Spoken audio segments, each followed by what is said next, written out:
Okay, how's it going, guys? Um, Frank the Gaming Tank here. I just want to make a quick video today because I grabbed something at the store.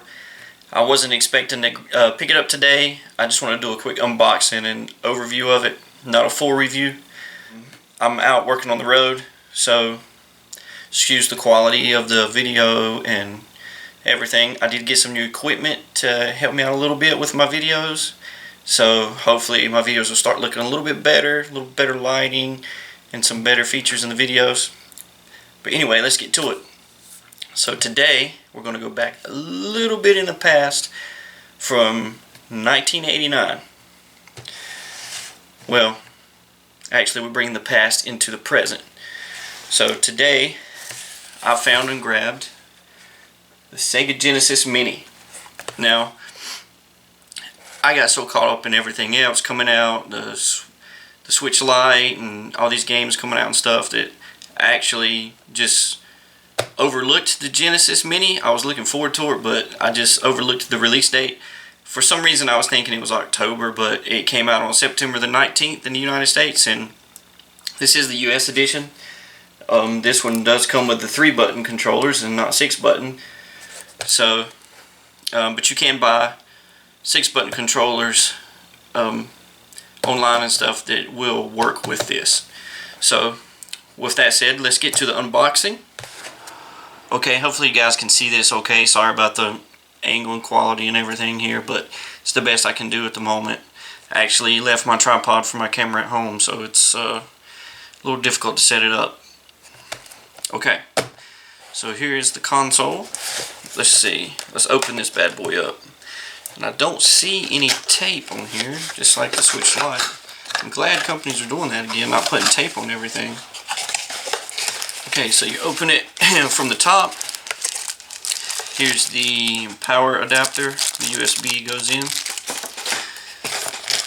And then we have our USB power adapter here as well. It is, I believe, micro USB. Yes, it is. It's micro USB. Okay, then we have HDMI cable, and then it actually comes with 2 controllers. They're packaged really nicely here. Get those out in just a second. And wow, look at this. This is the inside of the box, and this box is it's pretty small. It's probably about a third bigger than the Switch Lite box overall, and it's got all this in it. This right here, this is the Switch Lite. I'm just thinking about the Switch. This is the Genesis Mini box. Look how little this thing is. It's literally the size of my hand in the box. I haven't even taken it out yet. Okay, so here, you just open it here, slide it out.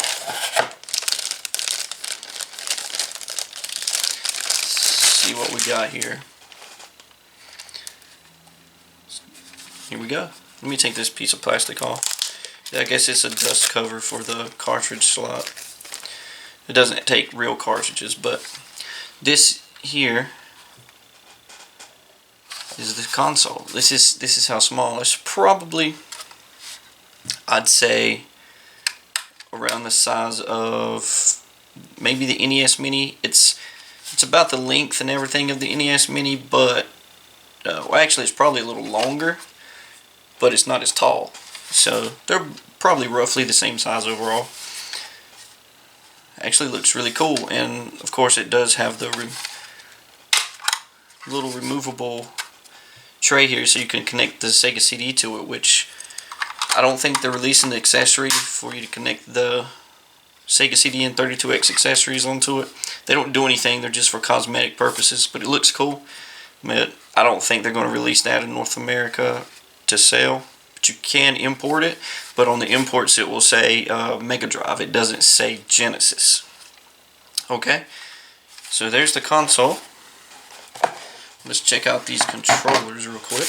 Again, sorry for the angle of the camera and everything, but you guys don't want to see my ugly mug anyway, right? So these controllers are USB. kind of hard to see with the light there, but these are the Genesis controllers. Now they do feel and look almost identical to the old ones, but they do feel a little lighter weight, of course. Now it's a smaller board most likely in here. Buttons maybe a little more clicky and maybe thinner plastic than the original. I have to compare it to my original one when I get home, but yeah, it's fairly good quality build there, and it does look exactly the same. Different texture on the plastic and stuff, but otherwise, I mean, like the size, shape, and all is just pretty much the exact same. And you get two of those. I'm not going to open the other one right now. Let's see. I think that's everything in the box. It's pretty. I love the box because it looks just like an original Genesis box. It says include Sonic the Hedgehog on the bottom. And it's got the different languages here. Genesis 30th anniversary, join the 16-bit revolution.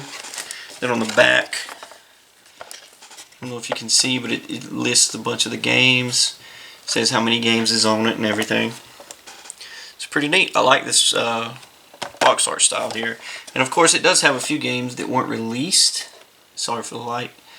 On the Genesis in North America, like the Mega Man games stuff, those were only on the Sega network. So I'm looking forward to trying those out. I've never played them before. I'm sure you could get them with emulators and stuff, but I never got around to doing that. That is the Genesis Mini unboxing here. We're going to take a look at a few of the games real fast and see how they run, see how they look and stuff. Again, it's not a full review of the system, but it's my initial impressions and unboxing of the system. And for comparison's sake, this is the size of your original Genesis controller.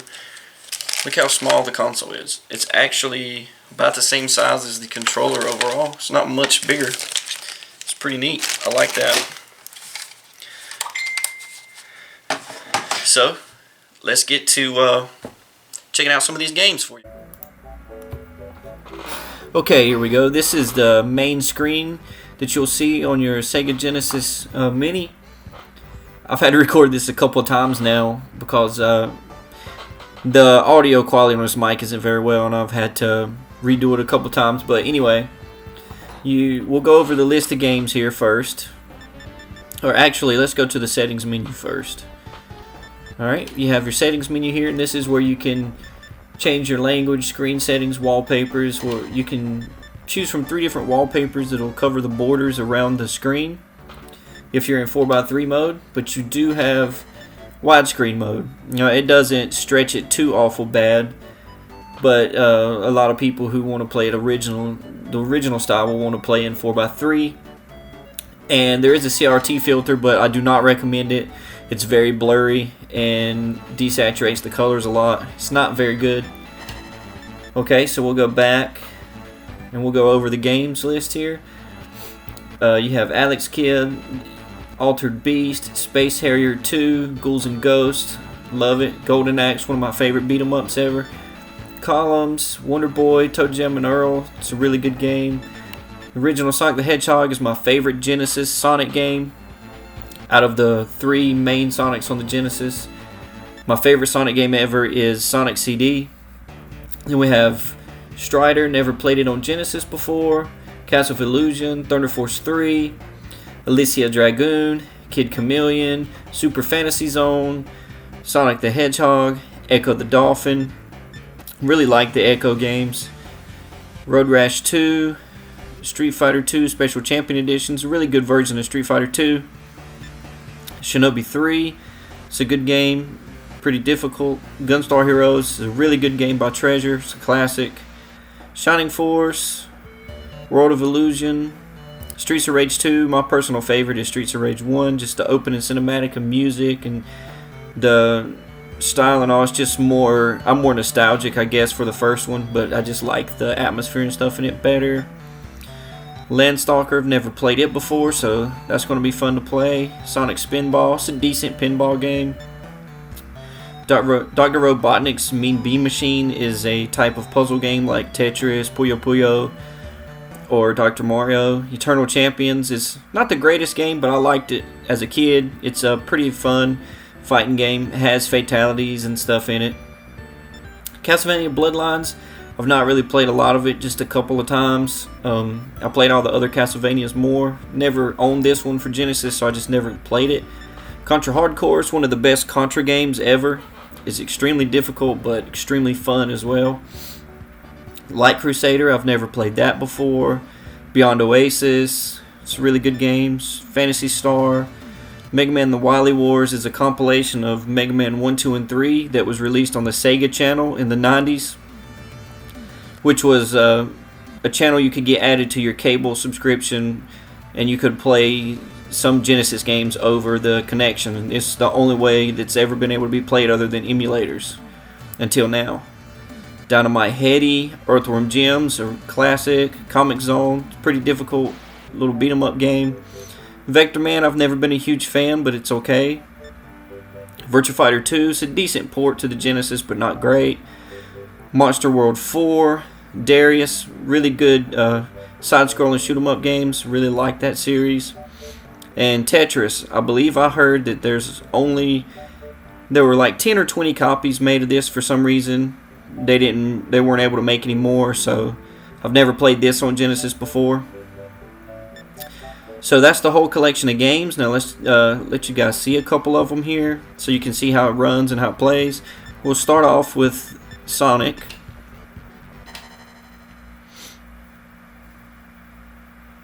I've played this a little bit so far. I can't perceive any noticeable lag in it.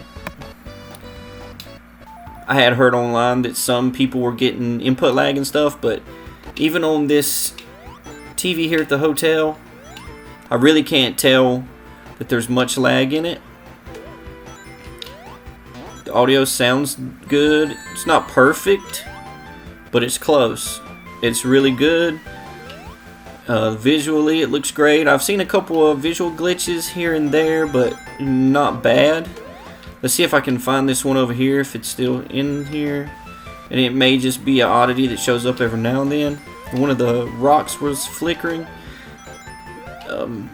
You may have to go by it so fast or something. It was right here, I think, so it's not there now. So, I mean, there's going to be some glitches here and there, but I haven't noticed any real bad audio lag or any real bad input lag. There may be a tiny bit, but it's, to the average person, it's going to be unnoticeable. And I usually notice input lag pretty easily. And I mean, if it's there, it's maybe a couple frames, so it's not really bad at all. But the audio and the controls seem fine to me. We'll show you this bonus stage, and then we'll go to one more game and let you see how it runs another game. These are my favorite bonus stages out of all the Sonic games. They're just really unique, and it's almost like a puzzle game in a way. You have to find your way to the Chaos Emerald, and you have to hit these little jewels or whatever they are, crystals, and then you just jump in there and get the Chaos Emerald.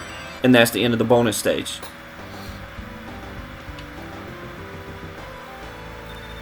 So there's that, and then you just press the reset button on the console itself. You can save or load a state here. I've already got one saved here where I played the stage before.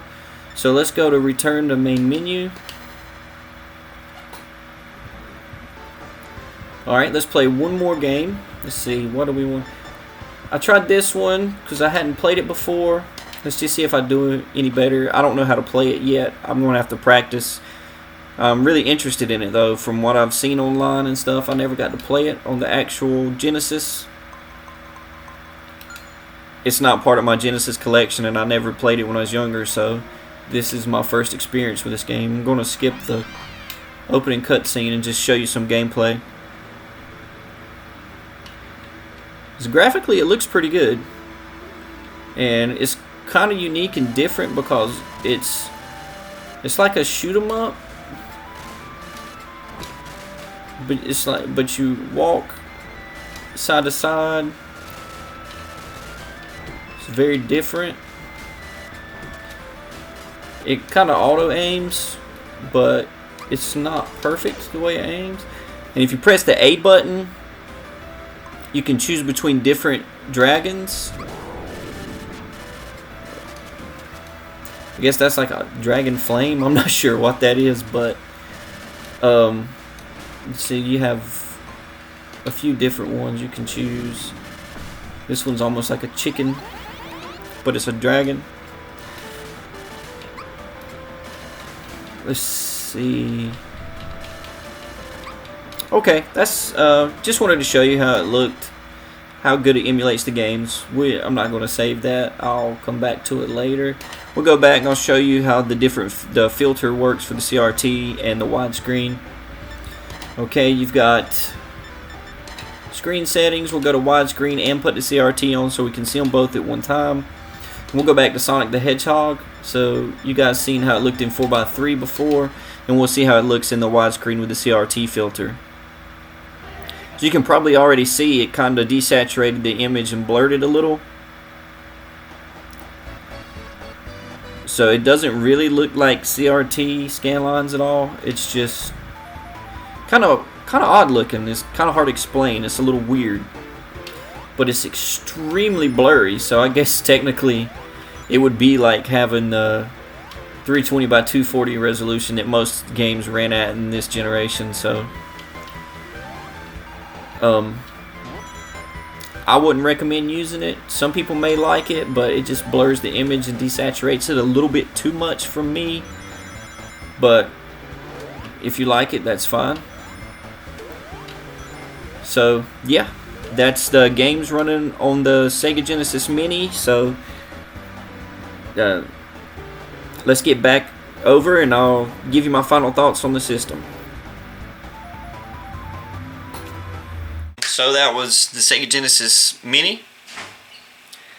I would definitely recommend it to anybody who doesn't have a Sega Genesis and wants to play some games they had when they were younger, or maybe it's a younger person who's never played Sega Genesis and they want an easy way to get some games and play it without using emulators online and things like that on computers, and you just want something you can connect to the TV and just play it because it has the replica controllers and everything like that. It's just a real easy way to connect something to your TV. It's real small, so you can carry it around somebody else's house and you guys can play multiplayer games. Comes with 2 controllers, things like that. If you own a Sega Genesis and you play it regularly, I probably wouldn't recommend it, but you may want something that's just easier to connect and disconnect from your TV, because it's just one HDMI cord and you're done. As opposed to the Genesis, where it can be multiple cables and you have to get it out of storage or off a shelf and all that stuff. It's a lot easier to use the Genesis Classic Mini, and I mean, it runs good. The games look great, and I didn't notice any input lag, or the sound maybe had a slight frame or 2 delay, but it wasn't bad. But yeah, I would definitely recommend it to anybody who's looking to play some Genesis games and it's their only way to play them, or just if you want an easier way to connect your Genesis to your TV, then just to lug out your old Genesis, you just get this little bitty one and you just connect it with one cable. So, and it may be able to power just connected to your TV's USB port. I would assume it would, but that's also there. So you really just connect the power and the HDMI to your TV and you're done. So let me know what you guys think. If you're planning on getting the Sega Genesis Mini, or how you feel about it. You like it, you don't like it, and let me know if you liked the video. If you did, give it a thumbs up, share it, and subscribe. Thanks again for watching, and Frank the Gaming Tank out. I'll see you next time.